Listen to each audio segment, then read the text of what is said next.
அன்னைக்கு இரவு என் தங்கச்சி பூஜா என் அறை கதவ தட்டினப்போ எனக்கு தெரிஞ்சது ஏதோ தவறு நடந்திருக்குன்னு. இரவு 11 மணி. அவ எப்பவும் இந்த நேரத்துக்குள்ள தூங்கிடுவா. ஆனா இன்னிக்கி அவளோட குரல்ல ஏதோ இருந்துச்சு. அண்ணா, நீ தூங்கிட்டியா? நான் எழுந்து கதவ திறந்த. பூஜா வாசல்ல நின்னா. கண்கள் சிவந்திருந்துச்சு. கண்ணத்துல கண்ணீர் தடம். என் 18 வயசு தங்கச்சி. எனக்கு 24. நாங்க 2 பேர் மட்டும்தான். அம்மா அப்பா இறந்து 5 வருஷம் ஆச்சு. நான் தான் அவள வளர்த்தேன். என்னாச்சு பூஜா? நீ அழுறியா? அவ என்ன பார்த்தா. உதடுகள் நடுங்குது. அண்ணா, எனக்கு எனக்கு உன்கிட்ட ஒரு விஷயம் சொல்லணும். என்ன விஷயம்? உள்ள வா. மில்லாம ஏன் வாசல்லையே நிக்கிற? அவ தயங்கினா. அப்புறம் மெதுவா உள்ள வந்தா. என் படுக்கை ஓரத்துல உட்கார்ந்தா. கைகள முடக்கிக்கிட்டு. நான் பக்கத்துல உட்கார்ந்தேன். சொல்லு, என்ன விஷயம்? அவ என்ன பார்க்காம கீழ பார்த்துட்டே இருந்தா. அண்ணா, நான் சொல்றத நீ நம்புவியா? நீ சொன்னா நிச்சயமா நம்புவேன். நீ எப்போ என்கிட்ட பொய் சொன்ன? அவ மூச்சு விட்டா. நெடுசா. பயந்த மூச்சு. அண்ணா, நான் நான் கருவா இருக்கேன். எனக்கு என்ன சொன்னானே புரியல முதல்ல. அவளோட வார்த்தைகள் மனசுக்குள்ள போக கொஞ்ச நேரமாச்சு. கரு. என் தங்கச்சி. 18 வயசு. படிச்சிட்டு இருக்கா. என்ன என்ன சொன்ன? என் குரல் மாறிடுச்சு. பூஜா அழ ஆரம்பிச்சா. மன்னிச்சுக்கோ அண்ணா, மன்னிச்சுக்கோ. நான் எழுந்து நின்னேன். கைகள் நடுங்குச்சு. பூஜா, நீ நீ என்ன சொல்லிட்டு இருக்க? நான் கருவா இருக்கேன் அண்ணா. 2 மாசம். என் மனசு கலங்குச்சு. கோபம், திடுக்கிடல், பயம் எல்லாம் கலந்து. இது எப்படி நடக்கும்? நீ நீ யாரோரோட? பூஜா அழுகைய அடக்க முயற்சி பண்ணா. அண்ணா, நான் சொல்றேன். ஆனா நீ கண்டிப்பா நம்ப மாட்ட. சொல்லு முதல்ல. என் குரல் கூர்மையா வந்தது. பூஜா என்ன பார்த்தா. கண்கள்ல பயம்.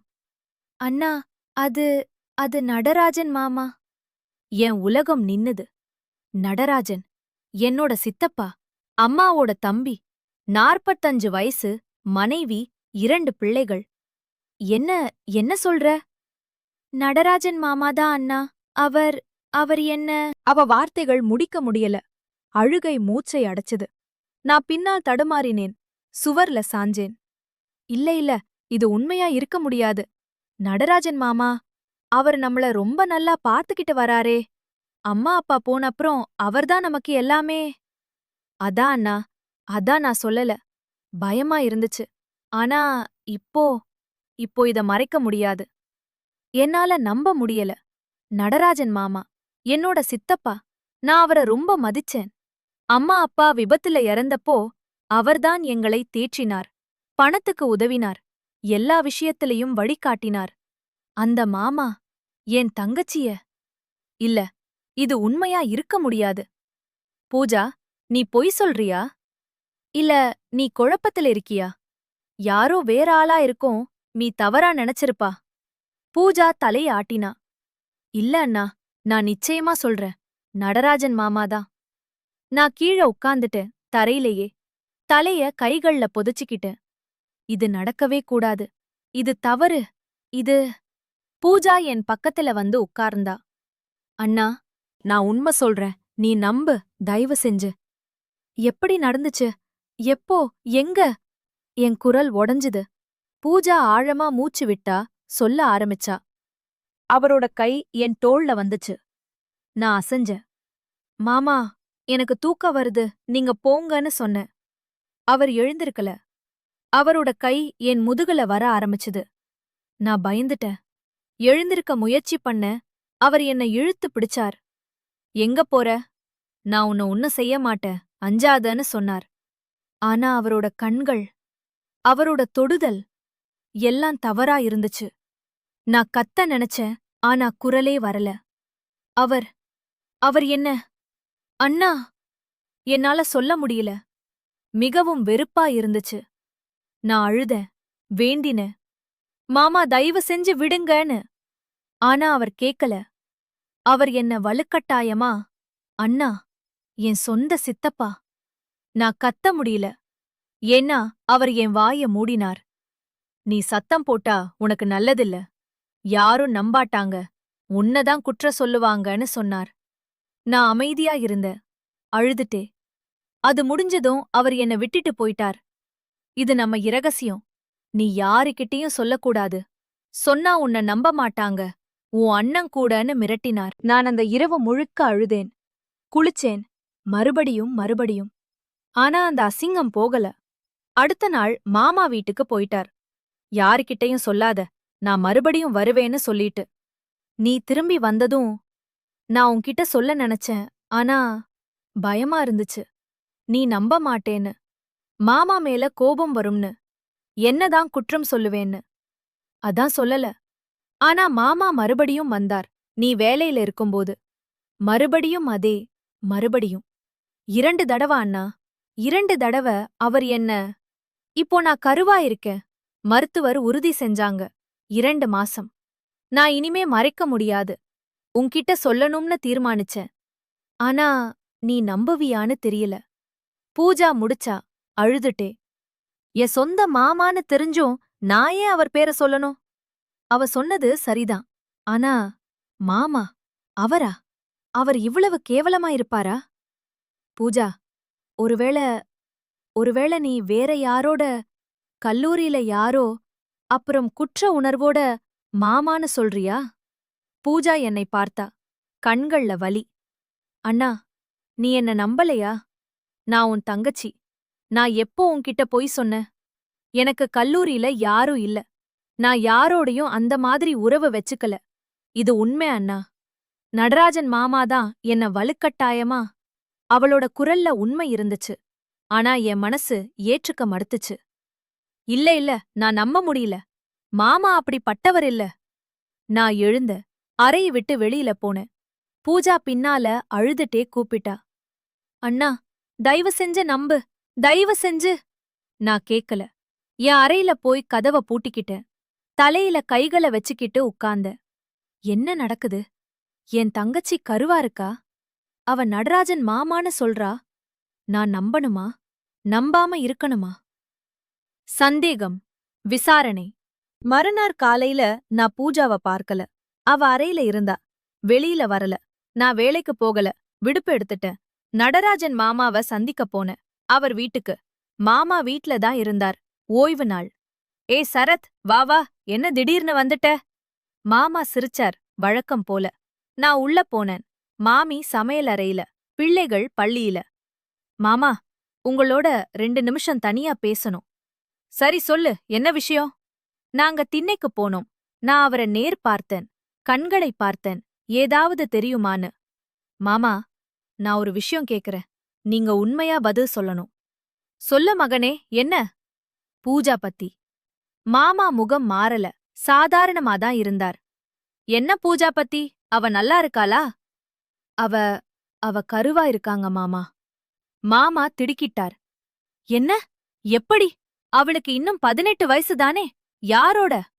அவரோட உணர்வு உண்மையா தெரிஞ்சது. அவ அவ ஒரு பேர் சொல்றா. ஆனா நான் நம்பல. அதான் நேரா கேக்கணும்னு வந்தேன். யாரு? யார் பேர சொல்றா? நான் தயங்குனேன். அப்புறம் நேரா சொன்னேன். உங்க பேர சொல்றா மாமா. மாமா முகம் வெளுத்துது. கோபம் வந்தது. என்ன? என் பேரா? அவ என் பேரை எப்படி சொல்ல முடியும்? இது மிகப்பெரிய குற்றச்சாட்டு. நான் என் சொந்த மருமகள. இது பொய். அவர் கோபம் உண்மையா தெரிஞ்சுது. அதான் நான் நம்பல மாமா. ஆனா அவ உறுதியா சொல்றா. அவ பொய் சொல்றா. தெரியுமா ஏன்? அவ யாரோட உறவில இருக்கா. அது வெளியில தெரியக்கூடாதுன்னு என் மேல குற்றம் சுமத்துறா. இது மிகப்பெரிய சூழ்ச்சி. மாமா குரல் உயர்ந்தது. மாமி சமையலறையில இருந்து வந்தாங்க. என்னாச்சு? ஏன் கத்துறீங்க? இவங்க தங்கச்சி பூஜா என் மேல ஒரு பயங்கரமான பழி போட்டிருக்காளாம். நான் அவள துன்புறுத்துனேன்னு. மாமி அதிர்ச்சி ஆனாங்க. என்ன? இது எப்படி நடக்கும்? நீங்க அவள பார்த்து வளர்த்தவரே. நானும் அததான் சொல்றேன். இது ஒரு சூழ்ச்சி. அவ என்ன குறி வச்சிருக்கா. நான் குழம்பின. மாமா நடவடிக்கை பார்த்தா அவரு குற்றமில்லாதவரா தெரியறார். பூஜா பொய் சொல்றாளா? ஆனா ஏன்? நான் வீட்டுக்கு திரும்பின. குழப்பமா. பூஜா மண்டபத்துல இருந்தா. அண்ணா, நீ எங்க போயிட்டு வந்த? மாமா கிட்ட போன. பூஜா முகம் பயத்துல மாறுது. என்ன சொன்னீங்க? நீ சொன்னத சொன்ன. அவரு மறுத்துட்டார். நீ பொய் சொல்றேன்னு சொன்னார். நான் எதிர்பார்த்தேன் அண்ணா. அதான் சொன்னேனே, யாரும் நம்ப மாட்டாங்கன்னு. நீயும் நம்பல. சரி. பூஜா, நீ உண்மையா சொல்றியா? இல்ல வேற ஏதாவது மறைக்குறியா? பூஜா எழுந்து நின்னா, கண்கள்ல கண்ணீர். அண்ணா, நான் உன் தங்கச்சி. நான் கஷ்டப்படும்போது நீ என்ன நம்பாம மாமாவ நம்புறியா? அவர் என்ன செஞ்சாருன்னு எனக்கு தான் தெரியும். ஆனா நீயும் என்ன நம்பல. அவ அழுதா, அறைக்குள்ள போயிட்டா. கதவ பூட்டிக்கிட்டா. நான் வெளியில நின்ன. என்ன செய்யறதுனே தெரியாம. அடுத்த சில நாட்கள் வீட்ல பதற்றம். பூஜா பேசல. உணவு குறைஞ்சது. அறையில மூடிக்கிட்டு இருந்தா. நான் ஒரு தீர்மானம் எடுத்தேன். உண்மைய கண்டுபிடிக்கணும். நான் பூஜாவோட தொலைபேசிய பார்த்தேன். அவ தூங்கும்போது. யாரோடையும் சந்தேகத்துக்குரிய செய்திகள் இல்ல, அழைப்புகள் இல்ல. அவளோட கல்லூரி போய் விசாரிச்சேன். ஆசிரியர்கள் கிட்ட, தோழிகள் கிட்ட. எல்லாரும் சொன்னாங்க பூஜா நல்ல பெண்ணு. யாரோடையும் அந்த மாதிரி நெருக்கமா இல்லன்னு. அப்படின்னா அவ உண்மை சொல்றாளா? ஆனா மாமாவா? நான் மாமாவோட கடந்த காலத்த விசாரிச்சேன். எங்களுக்கு தெரிஞ்சவங்க கிட்ட. எல்லாரும் மாமா நல்லவர்னு சொன்னாங்க. குடும்ப மனிதர், பொறுப்புள்ளவர். எதுவும் சரியா புரியல. ஒரு நாள் நான் பூஜா கிட்ட போனேன். பூஜா, உன்கிட்ட ஏதாவது சான்று இருக்கா? மாமா உன்னை அந்த மாதிரி ஏதாவது ஆதாரம்? பூஜா என்னை பார்த்தா. ஆதாரமா? என்ன மாதிரி ஆதாரம் அண்ணா? நடந்தத நான் காணொளி எடுத்திருக்கணுமா? நான் கத்தும்போது யாராவது கேட்டிருக்கணுமா? எனக்கு எந்த ஆதாரமும் இல்ல. என் வார்த்தை மட்டும்தான். அவ சரிதான் சொன்னா. ஆனா மருத்துவ ஆதாரம் இருக்கா? மருத்துவர் அறிக்கை? கரு அறிக்கை இருக்கு. ஆனா அது யாருன்னு சொல்லாது. நான் தவிச்சேன். பூஜா, மரபணு பரிசோதனை செய்யலாம். குழந்தை பிறந்ததும். அப்போ உண்மை தெரியும். அதுக்குள்ள நான் என்ன செய்யறதான்னா? இந்த கருவ சுமக்கறதா? பள்ளி விடுறதா? எல்லாரும் என்னை பார்த்து பேசுறத கேக்கறதா? அவ கேள்விகளுக்கு என்கிட்ட பதில் இல்ல. மாமாவின் மறு உருவம். ஒரு நாள் மாலை, நான் வீட்ல தனியா இருந்த. பூஜா கல்லூரியில. மாமா வந்தார். சரத், நான் உன்னோட பேசணும். வாங்க மாமா, சொல்லுங்க. மாமா உட்கார்ந்தார். ஆனா அவரோட உடல் மொழி வித்தியாசமா இருந்துச்சு. பதட்டம். சரத், இந்த பூஜா விஷயம், அது உன்னை கவலைப்படுத்துதுன்னு எனக்கு தெரியும். நான் ஒரு தீர்வு சொல்றேன். என்ன தீர்வு மாமா? பூஜா கருவாயிருந்தா நாம் அத நிறுத்திடலாம். கருக்கலைப்பு. நான் ஏற்பாடு பண்றேன், யாருக்கும் தெரியாம. அப்புறம் இந்த விஷயமே இல்லாம போயிடும். என் மனசுக்குள்ள ஏதோ விளங்குது. மாமா ஏன் கருக்கலைப்பு பத்தி பேசுறார்? அவரு குற்றமில்லாதவர்னா அவருக்கு ஏன் இந்த அவசரம்? மாமா, நீங்க ஏன் இவ்வளவு கவலைப்படுறீங்க இத பத்தி? மாமா தடுமாறினார். நான் நான் உங்களுக்காக தான். உங்க குடும்ப நற்பெயர். மாமா, ஒரு கேள்வி. நீங்க உண்மையிலேயே பூஜாவ தொந்தரவு செய்யலையா? மாமா கண்கள் மாறுது. கொஞ்சம் பயம் வந்துச்சு. நான் சொல்லலையா? நான் அப்படி செய்யல. ஆனா அவரோட குரல்ல அதே உறுதி இல்ல. அப்போ பூஜா வந்தா. கல்லூரியில இருந்து. மாமாவ பார்த்ததும் நின்னுட்டா. முகம் பயத்துல வெளுத்தது. மாமா பூஜாவ பார்த்தார். அவரோட பார்வையில ஏதோ இருந்துச்சு. குற்ற உணர்வா? பயமா? நான் போறேன்னு மாமா எழுந்தார். அவசரமா போனார். பூஜா என்ன பார்த்தா. அவர் என்ன சொன்னார்? கருக்கலைப்பு பத்தி பேசினார். பூஜா கசப்பா சிரிச்சா. பாத்தியா? அவருக்கு பயமா இருக்கு. சான்ற அழிக்கணும்னு நினைக்கிறார். அவ சொன்னது ஒரு புள்ளி வச்சது என் மனசுக்குள்ள. அன்னைக்கு இரவு நான் தூங்க முடியல. எல்லா விஷயங்களையும் யோசிச்சேன். பூஜாவோட நேர்மை, அவளோட வலி, அவளோட நிலைத்தன்மை, மாமாவோட மறுப்பு. ஆனா அவரோட பதட்டம். கருக்கலைப்பு பரிந்துரை. யார நம்புறது? என் தங்கச்சியா? இல்ல என் மாமாவா? காலையில எனக்கு தெளிவானது. நான் என் தங்கச்சிய நம்பணும். அவ எப்போ என்ன ஏமாத்தல. அவளுக்கு இப்படி பொய் சொல்லி என்ன நன்மை? ஆனா மாமாவுக்கு அவர் உண்மையை மறைக்க நிறைய காரணங்கள் இருக்கு.